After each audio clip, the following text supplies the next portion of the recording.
Mouhamed Ndiaye. jërë ngeen jëf président Macky Sall mi ne dafay able 2024 daago wàlle yi mu war a lijjanti soog a dem ngir wayam gën a rafet moom la l'Observateur xëy di lijjanti bil yéenekaay bi mu Ndiaye Cissé njiital ONC 3D Babacar Fall bu GRADEC ak soxna Fatou Diagne Senghor ñoom ñett ñi bokk ci société civile bu Sénégal ñoom la l'Observateur xëy jox kàddu gi ngir ñu joxe seen xalaat ci yan la président Macky Sall war a régler ci juróom-ñeenti weer yi ko desee ci bopp réew mi ki ci jiitu di mu Ndiaye Cissé moom ñeenti yëf la gis bi ci njëkk mooy doole justice bi ñaareel bi di càmbar article 80 bi màtt ñu bari ñetteel bi di leeral rapport bi waa Cour des comptes defoon ci xaalis bu fonds force Covid 19 bi ñeenteel bi mu Ndiaye Cissé ne mooy defi jooyandi maanaam réformer inspection générale d'État secrétaire général bu GRADEC di Babacar Fall moom yi mu jàpp ne njiit réew mi Macky Sall war na cee taxaw laata muy jógee ci réew mi nee na waa l'Observateur mooy réformer conseil constitutionnel tëggaat état bi ba tur wuyu borom bu ca noppee nag tànn nit ku amul benn péete maanaam autorité neutre jox ko mu organiser élection yi soxna Fatou Diagne Senghor mi taxawal centre pour le leadership des femmes moom jàpp na ne président Macky Sall war naa xutti tànk tubayam ci lu dooleel ak yelleefu doomu aadama war na it sukkandiku ci li commission de réforme des institutions di sénéri waxoon ci doxinu justice bi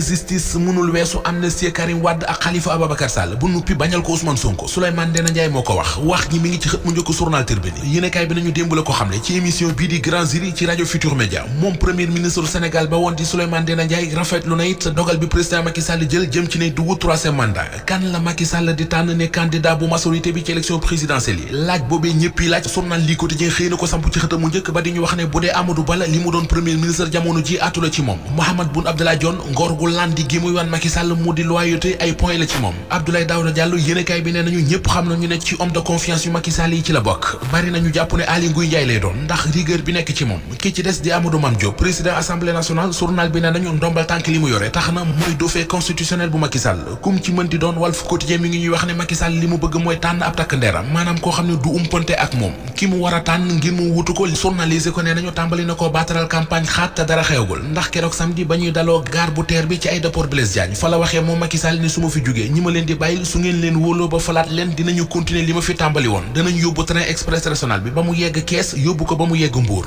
moom njiit réew mi Macky Sall Source A mi ngi ñuy xibaar ne woote na am ndaje tey ji diggam ak leader yu Benno Bokk Yaakaar yi ngir ñu waxtaan ci kan la ñuy tànn def ko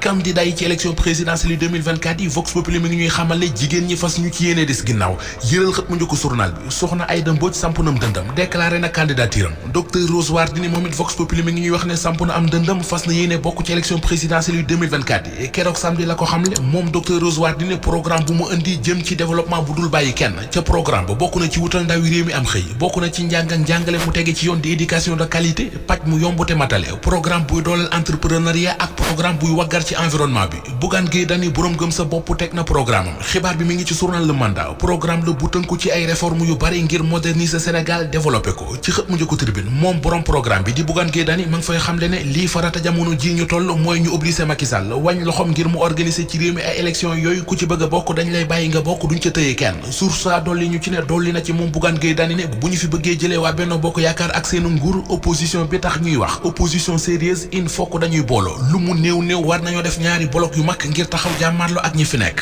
kuy nekk chef de l'opposition ci réew mi bés bi le jour nee nañu daal nga ca ndax ni ñu tëggaatee statut chef de l'opposition bi wute ak président ndax rangu chef institution ngay am da nga am ay koppar yu bari yoo mën a doxe boole ceekit chef de l'opposition bi ci réew mi day am protection diplomatique te état bi moo koy gàddul kaaraangeem waaye kii doon chef de l'opposition texte yi dañ koy tere muy jëfandikoo fitna ngir jot ci pouvoir bi te bés bu demee ànd ji ak majorité bi bés bi le jour nee nañu ca lay doxee ñàkk statut chef de l'opposition ñu yëri l'observateur mi xëy yëri xeex ba amoon ca kaso ba ca Mbour garde corps yu Ousmane Sonko yu ñu arrêté woon ci caravane de la liberté bi Ousmane Sonko doon def te ñu tëjoon leen ca kaso bu Mbour ñoom garde corps yooyu ñoo fa doon jàppante ak benn groupe gangster bu nekk ca kaso ba deret tuuru fa coowal kuddu yéenekaay bi nee nañu moo leen boole Abdoulaye Ndiaye bokk ci garde corps yu Ousmane Sonko L'Obs nee nañu infirmerie la mujj ndax dañu koo soode ak ndox mu tàng